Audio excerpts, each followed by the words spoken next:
আজ প্রথমবার ওর সাথে ঘুরতে যাব,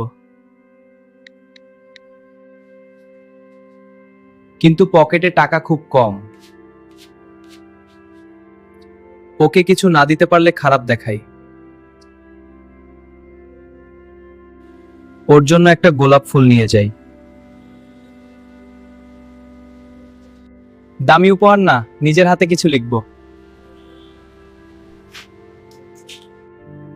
তুমি আমার স্বপ্নের মানুষ, তোমার হাসিটাই আমার সবচেয়ে বড় উপহার। ওকে কোনো দামি উপহার দিতে পারবো না, জানি না ও কি মনে করে। এটা খুব ছোট, কিন্তু মন থেকে।